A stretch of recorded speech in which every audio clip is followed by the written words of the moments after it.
یعنی اللہ کی آیتوں پر تم نے سوچ سمجھ کر بصیرت کے ساتھ عمل نہیں کیا تو قائم دورانیے کو بھی تمہاری بصیرتیں چھن جائیں گی، کوئی کام نہیں آئے گا، اور وہ اندھے کے اندھے ہی رہو گے۔ اب ضروری نہیں کہ یہ آنکھوں سے نابینا والا اندھا ہو، بصیرت سے اندھا ہو گیا تو ختم، پھر کوئی فائدہ نہیں ہو سکتا، تو یقینی سی بات ہے کہ وہ خوشحالی کی طرف نہیں جا سکتے، بدحالی میں جائیں گے۔ تو یہ تو تھی سورہ طٰہٰ کی وضاحت۔ اب آ جائیے سورہ قصص کی طرف۔ یہاں اللہ یہی کہہ رہا ہے کہ بہت ساری ایسی بستیاں تھیں جو ہم سے ہلاک ہوئیں، حالانکہ وہ اپنی معیشت پر بڑے اتراتے تھے،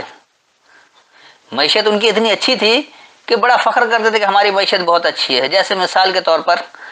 آپ برطانیہ کی معیشت کی مثال لے لیں۔ برطانیہ اپنی معیشت پر بڑا اتراتا تھا، ایک وقت تھا کہ برطانیہ کے حدود اربا میں سورج غروب نہیں ہوتا تھا، حکمرانی اس کی اتنی طویل تھی کہ سورج غروب ہی نہیں ہوتا تھا، کہیں نہ کہیں سورج طلوع رہتا تھا۔ لیکن اپنی معیشت پر اترانے کی وجہ سے اور اللہ کے احکامات پر عمل درآمد نہیں کرنے کی وجہ سے اپنے قومی مفاد کو، یعنی اپنے لوگوں کو، اپنے ہم زبان کو، اپنے ہم مذہب کو فائدہ پہنچانے کے لیے انہوں نے جھوٹ بھی بولا، دھوکہ دہی بھی کیا، قتل و غارت گری بھی کی۔ تو اس کا نتیجہ کیا نکلا کہ وہ جو اپنی معیشت پر بہت اتراتا تھا بتدریج تباہ ہو گیا، کیونکہ اللہ ایک دم سے تباہ نہیں کرتا، جھٹکے دیتا رہتا ہے کہ سنبھل جاؤ، لیکن نہیں سنبھلتے تو پھر اس کے نتائج ملتے ہیں۔ تو اللہ نے بڑے جھٹکے دیے لیکن وہ نہیں سدھرے۔ صرف اپنی قوم کے لیے تو ٹھیک ہے، لیکن جہاں دوسری قومیں جن کو غلام بنا رکھا تھا ان کے پاس جھوٹ بھی تھی، دغا بازی بھی تھی، اور وہ بغاوت بھی کرواتے تھے اور لوگوں کا حق بھی مارتے تھے، چند لوگوں کو نواز کر پوری قوم کو غلام بنا کر رکھتے تھے۔ تو یہ وجہ تھی کہ اس کی معیشت جو وہ اپنے معیشت پر جو اتراتے تھے وہ ہلاکت کی طرف چلے گئے، اور ان کے وہ جو سکونت کے ٹھکانے تھے جہاں جہاں انہوں نے قبضہ کر رکھا تھا اور بڑے عیاشی کے ساتھ حکمرانی کر رہے تھے، تو وہ ٹھکانہ ان کا نہیں رہا، اور اس کے بعد صرف تھوڑے رہ گئے چند افراد جو تھے اچھے اپنے طور پر اگر رہنا چاہے تو رہ گئے، جیسے بر صغیر میں چند ایک ایسے تھے جو اپنے طور پر رہے اور انہوں نے کچھ اچھا کام بھی کیا، حالانکہ وہ بھی انگریز تھے، وہ بھی عیسائی تھے، وہ بھی برطانوی تھے، لیکن اس کے باوجود ان کے اندر انسانیت تھی، انہوں نے کچھ کام کیا تو وہ چند افراد رہ گئے۔ لیکن اس کا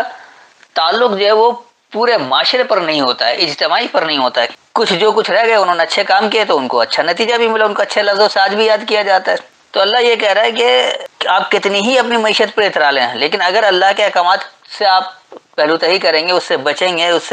اس پر عمل درآمد نہیں کریں گے تو بالآخر ہلاکت ہوگی، اور وہ ہلاکت ایسی ہوگی کہ جسے آپ اپنا ٹھکانہ سمجھ رہے ہیں، بڑا پاورفل ٹھکانہ جہاں آپ حکمرانی کر رہے ہیں، تو وہ ٹھکانہ بھی آپ کا نہیں رہے گا، اس کے بعد صرف چند دن یا تھوڑا عرصہ رہ کر ختم ہو جائے گا۔